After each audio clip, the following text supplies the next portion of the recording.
একটার পর একটা দুর্ঘটনার পর সত্যি বলতে কি প্লেনে চড়তে এখন খানিকটা ভয়ই করে। তবে আমাদের মতো যাত্রীদের চিন্তামুক্ত করতে চলছে জোর গবেষণা, যেখানে বিমানের মধ্যে যাত্রী বসার জায়গাটা একেবারে আলাদা ডিজাইনে তৈরি হবে।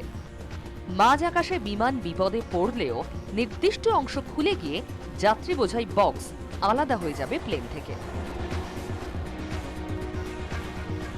আর বক্সের সঙ্গে অ্যাটাচ থাকবে প্যারাশুট, যা সেফ ল্যান্ডিং করাবে বক্সে।